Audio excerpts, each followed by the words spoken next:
everybody, and welcome to the session of Staffing Up SDEs, Recruiting, Hiring, and Managing a Team. Today, our guest speaker is Maria Davila, a mother of Erica, who has intellectual developmental disabilities, but who also lives a very rich and meaningful life in her community. Today, we hope you walk away with helpful information to start building a team of SDEs to support either you or someone that you care for. Welcome, Maria. Thank you, Christine. Erica is 36 years old. She's developmentally delayed. Erica is nonverbal. She needs supervision 100% of the time at home and in the community. Erica needs total care in all activities of daily living. Erica has some limited physical disabilities. She is ambulatory, but she walks very slowly. At home, she walks independently. She ambulates the house independently.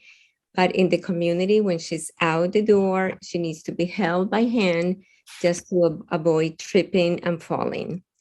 Erica is very social. She's a good-natured woman. She walks life happily. She's just beautiful. She's just beautiful. On her routine, on her days, Erica attends an adult day program 3 days a week, where she socializes with her peers. And the other 4 days, she's out in the community doing activities of her interest with the team of these great women that take such good care of her. I guess I can talk now about how long Erica has been doing self-direction, Christine. Erica has been doing self-direction since age 21, so that's 15 years ago. Throughout all these years, we have had wonderful women that they had given Erica not only so much love and respect, but also such great care, such wonderful support, and had worked with her towards her becoming independent, more independent every day. Since she started self-direction, her staff had lasted between 5 to 10 years working with Erica. They leave because they either finish college and they go on with their careers, or they had babies, or their children had to be taken to school early in the morning.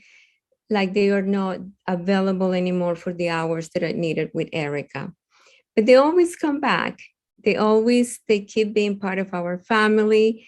They bring their babies. They call often asking about how is Erica doing. And, we just understand that they have to leave and life goes on. Presently, Erica has a staff of 7 women. They have been here between 4 and 9 years so far. They all have other jobs, other full-time jobs. This is a part-time for them, and they work a daily set schedule. So we all know who is coming. They work between them very, very, very well about if they need to take some time off or change or switch their schedule time. They cover one another. They are a great team.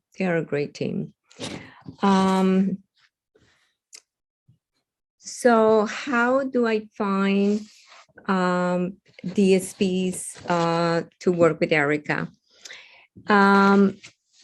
It's really a work of a word of mouth. How I mainly had fired all these great women through the years.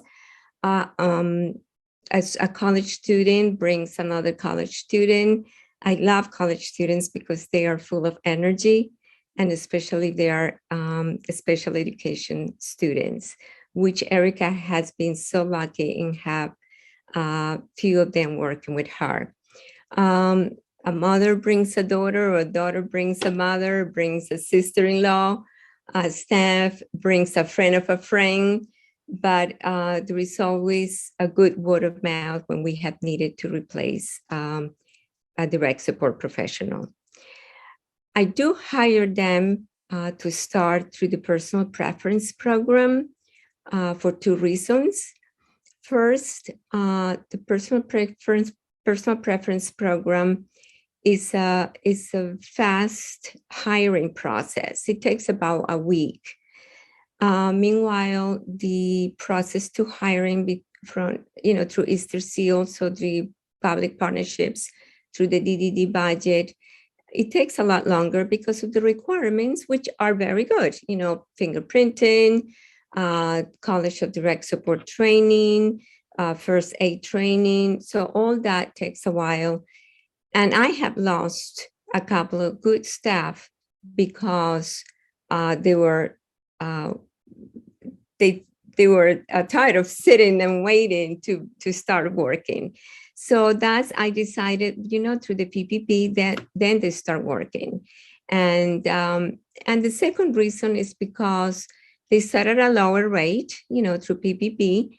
Meanwhile, you assess if this is really a staff that you are looking for to be part of your son or your daughter's team.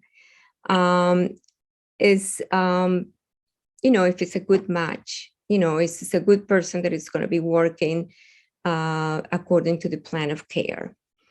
Now, once everything is going well, then we continue with the hiring process through Easter Seals or public partnerships. So they can work under both budgets. And that's what I do. Unless someone is using the PPP budget because it's a new staff, they all Erica's staff, because they have been here for so long, at this time, they all work both budgets. When I do the interview, things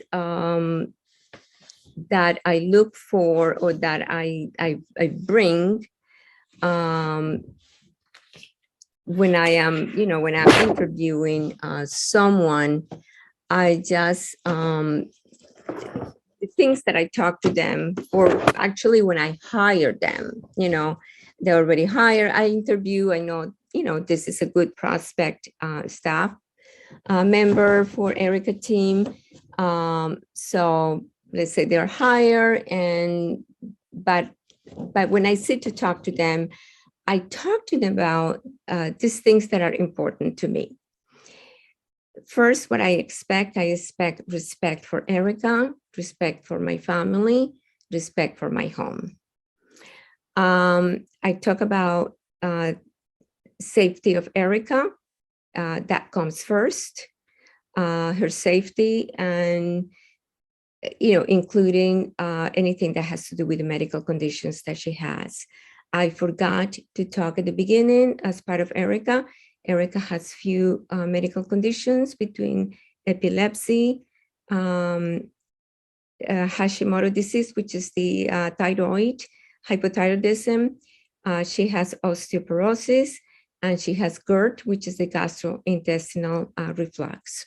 So Erica, her day has to go according to a feeding schedule to help with the GERD, and with medications that have to be separate according to the epilepsy medication. So it's a set schedule, a set routine working with Erica.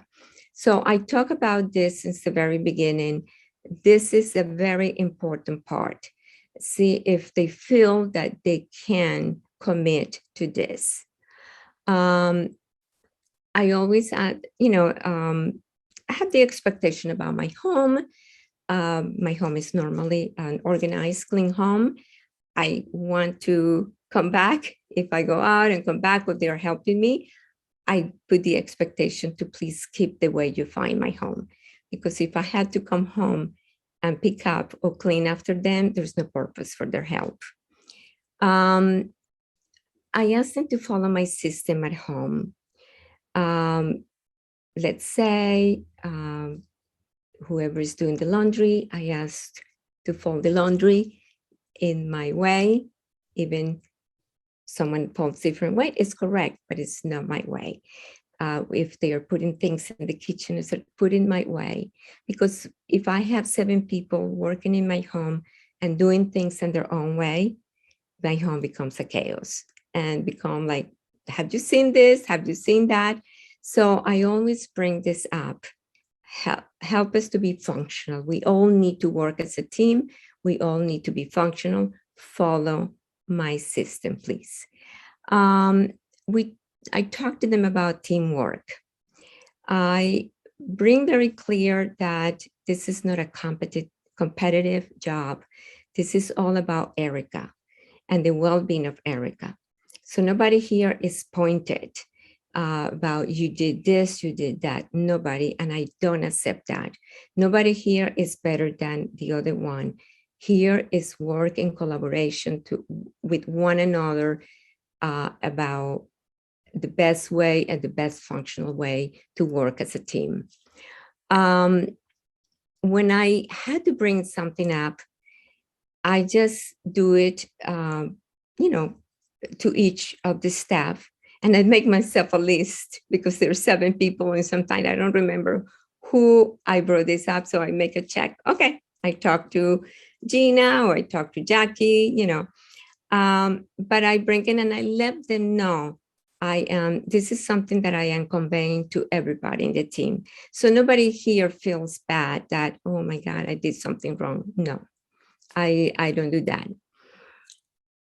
One thing that is important that I ask them is to please share their mistakes that they do with Erica.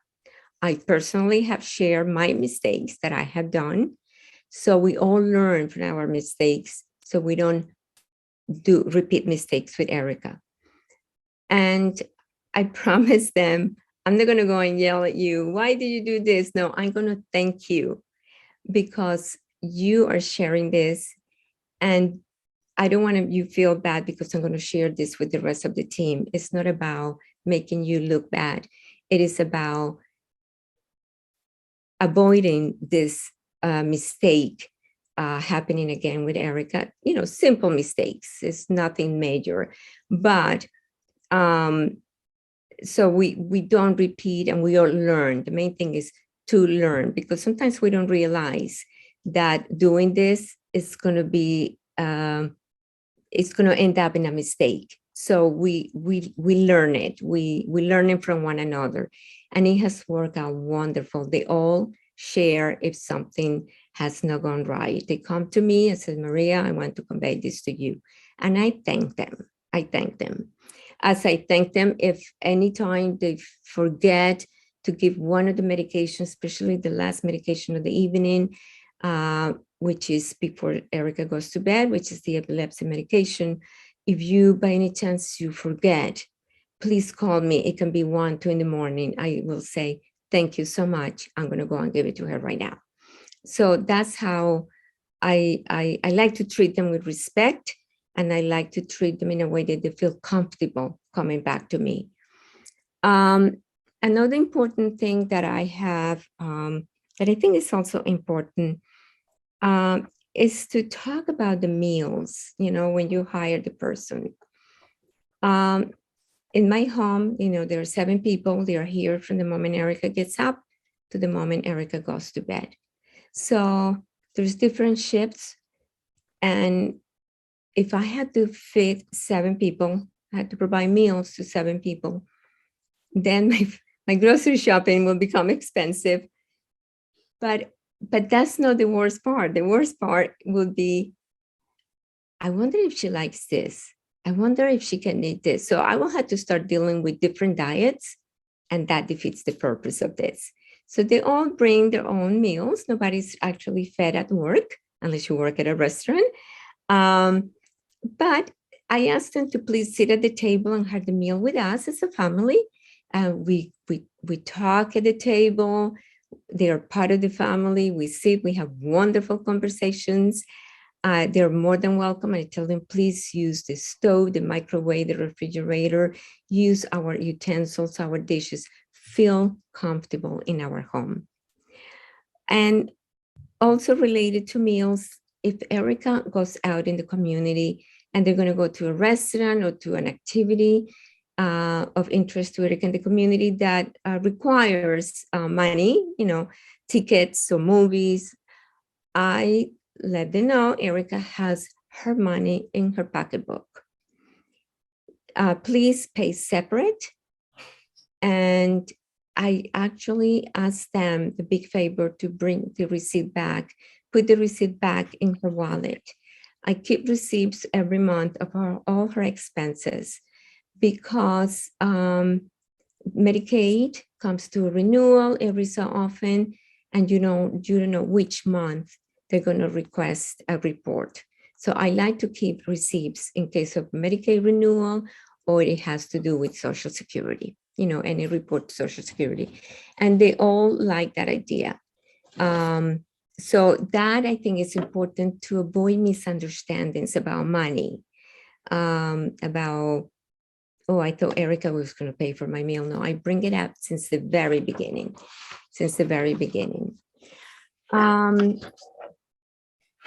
Am I missing anything, Chrissy, that you can think of? No, so far so good, Maria. I was just thinking one thing, because I've sat and listened to you, and I've personally worked with you for my own son. One of the things I think is really important to mention when you talk about hiring DSPs is when you have with your team of DSPs that have been with Erica for a while. One of the most important points I ever got, which I have found very helpful with my son's team, is that you include them in the interview process. When you're bringing on another DSP, you have them as part of the decision to add that person to the team. And I think that's really important because they're also the ones that have to work with them and schedule with them. So maybe speak a little bit about that. To have another staff as part of the interview process. Yes. When I bring if they're available, yes. And what it is I have them also to share their experience working with Erica in the interview process, which I think is nice to hear from them that already had been on the job with Erica. It's not just from me that I'm at, in the other side. They are right there working with Erica hands-on. So it is very nice. Like one of them one time asked, but sometimes I had to drive students. She's a bus driver, school bus driver. Had to drive students on weekends, and she is to work Saturday afternoons, and sometimes, so I don't think I can work. So the other one told her, other staff told her, don't worry, you tell Maria. Maria is very flexible, and maybe one of us can cover you. So don't worry, don't refuse taking the job because of that. I had one staff who didn't know if she could toilet Erica. So I offer her, to come and shadow for a couple of hours and try, shadow when someone else is working with Erica, and she can see how Erica's toilet, because she needs total care in the toilet, and see before you make a decision about if you can or cannot work with Erica, before we start all the paperwork process. And then she did that, and the other staff helped her, about how easy it is, how comfortable it is. And that person, the person who was not sure has been here, I think, for 4 years already. So that is very good, to have them to connect with one another. Are we okay? Yeah. I guess move on. We're good. So maybe now I can talk about how I do train the staff. How I start training. Excuse me. One thing that I feel is very important is to invest time in training the staff. I will never bring, this is Erica, and she needs to go to the bathroom at this time, and you need me, let me know. No, I just spend my time, and actually I stay home for a good month or 2 months, truly, because Erica has a lot of in and outs, that need to be learned. and I like to teach gradually. So I set the time aside. They come to work. We do hands-on with Erica, whatever is needed. At a downtime, I sit down and I read the individual service plan or the person-centered planning. Depends on how I feel that time to start, depends on the staff. So I read part of it according to different areas of Erica. I don't go all at once because it's overwhelming and the person is going to get, overwhelmed. This is too much. So we talk about that. Then I ask the person, could you tell me what we just talked about? So that will bring a chance for really if the person really understood that need of Erica or those medications, and or if we talk about epilepsy and we what may happen, what may trigger all this. And that also bring an opportunity for questions from that person that the person didn't realize, So I just go little by little, topic by topic. At another time, we talk about something else. And then we go over questions, and the person gives me a feedback. Okay, so I feel comfortable that person understood that. Now, I stay there and I do this because I want to have a long-lasting relationship. So to me, the investment of a month or 2 months being there working together with the staff, it is a great investment because I know they're going to be here for 5, 7, 10 years according to the personal lives, which is my goal to have. I know they're not going to be here forever because life goes on for everyone, but my goal is that they work here for a long time. That's the ideal. Once I feel comfortable, I start setting back, but in my own home. Okay. And I let them know I'm going to be in, let's say, my bedroom. If you need me, please look for me. Come if you need me. And once in a while, I go and I ask, is everything okay? Are you doing okay? The other part that is important is the administration of medication. I do ask them to, at the beginning, please set up your telephones with alarms for the medication time until you train yourself. This is medication time. And I keep a list of the medications in the refrigerator, the time, the name of the medication, and a comment, meaning this medication is for epilepsy, this medication is for gastrointestinal reflux, this medication is for the thyroid. And I explain what is happening in Erica. So they really understand her conditions. They really understand the importance of these medications. We developed a system that actually a long time ago, staff member had told me is when the medication is given, even if it goes back to the cabinet or put it upside down. So you take the medication out, the pill out, put the bottle upside down right away. The worst scenario I tell them is you faint here. And I said, oh, the bottles are out. Did Erica take the medication? Of course, I will take care of the staff person who fainted, but I also need to know if Erica took the medication for epilepsy because I can over-medicate. So they took the medication, the pill out, and they turn it upside down. Okay, so that's a system that everybody loves and everybody follows really well. So that's a very important part that I am there training them about medications. Activities of daily living, I also train them hands-on. So how Erica gets in the tub or in the shower, I pretend I'm Erica. I show them first. Then I pretend, let's pretend I'm Erica and you're going to get me in the shower. You're going to take me out of the shower. So we practice ourselves, hands-on with ourselves. So in that way, I know that Erica is not going to trip. Erica needs crab bars in the shower or in the tub. And so I do hands-on toileting. I demonstrate. That's my way. I demonstrate how I brush teeth to Erica, but it's the main goal is for to be able, to go really well back in her teeth, in her mouth. That's the main goal, and not to leave anything on the gums. I demonstrate how I do it, and I let them have developed their own system of doing it. I will never stand here. I told them I'd never stand there to watch you brushing Erica's teeth, because I will feel very uncomfortable myself if someone is watching me and I'm learning it. I let you develop your system.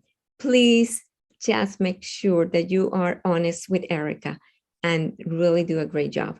Erica, in his 36 years, has never had a cavity. She goes 3 times a year to a doctor. She cannot even have a cleaning because she is very sensitive. But these ladies they do a great job. And I always thank them after dentist visit. Thank you for taking good care of her dental health. At the table, I demonstrate how Erica should sit at the table, what utensils, how she should eat, the perfect position.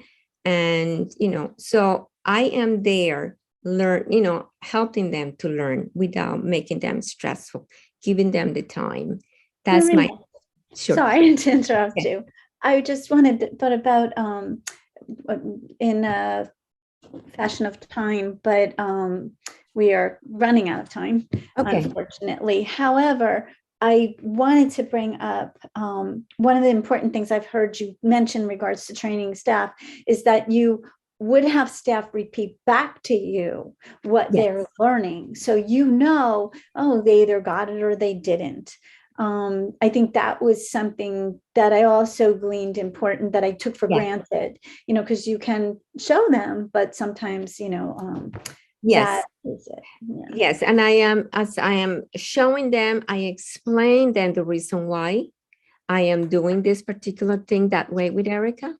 And yes, then I will tell them, could you show me, could you demonstrate, and could you tell me what we talk about? So that's what I said. And that can bring the opportunity for questions, Right. Staff. Yeah. I I put expectations on the staff in a very relaxed way, but what do I expect? I don't mind if the staff use their phones, as long as it's not like all the time, because we all have families, we all have doctor's appointments, so I am flexible in a way, and they all really, really are very honest in every single way, but they feel that they have that flexibility and they don't take advantage of that. One thing that I do with the staff that I think is great, this is prior to pandemic. Now with pandemic has been more difficult.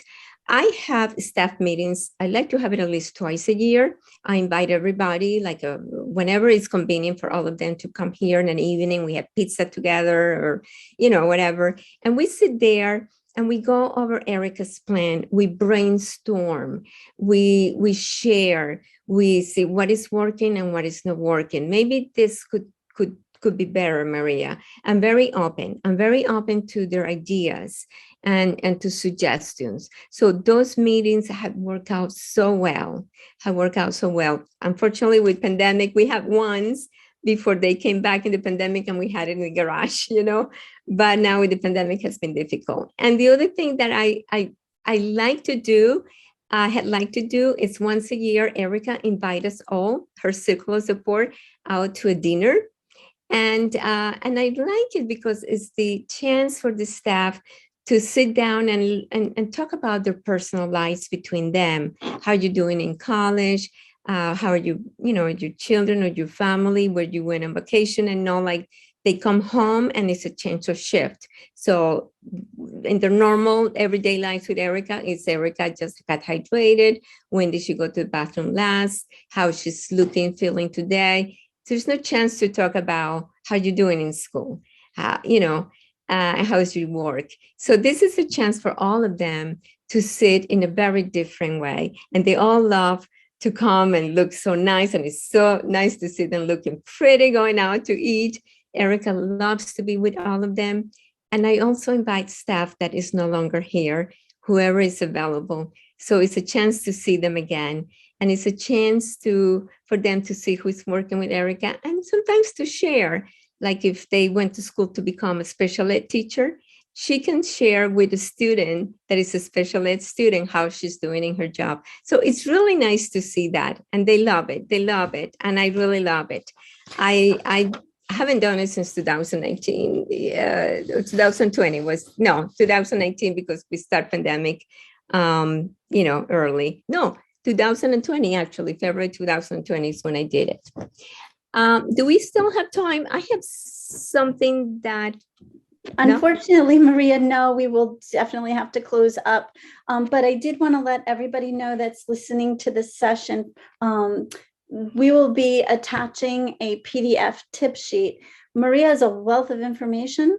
On that tip sheet will be some of the points she talked about today, some of the points she wasn't able to cover in 45 minutes, unfortunately, but you would be able to reach out to her and ask for even more questions or even guidance. I personally have used her, talked to her. She's coached me through some really great, I guess, to put my son's team together. She's fabulous. So I highly recommend that you do reach out to her if you feel you wish to do so. But I'm sorry, Maria, would you like to say one more thing? I just one more thing that I think is important. Before I did one of the sessions with you and other parents, I asked the staff, why do you work here? What keeps you working here? So that's going to be part of what you're going to have available, Chrissy. I asked them, and it was nice to develop from their point of view, what is the common denominator to be able to have the staff working here in such a great spirit and for such a long period of time. And that was also interesting. Unfortunately, we don't have the time to do that. Did I have the time to share our motto, what we do in our home? I'm going to do it really quick. So this is in Erica's room. And I saw this at a children's furniture store. And I thought, oh, this is our motto at home. And I keep it in her room. And I share this when the staff comes, start working. It says, in our home, we are a team. We respect each other. We make mistakes and forgive. We pray, we hug and kiss, we have fun and laugh loud, we love big. I think this is a beautiful, this is so true about having a great team working, with your daughter. The main thing is that we have to accept mistakes. We're not perfect, but we forgive and we laugh.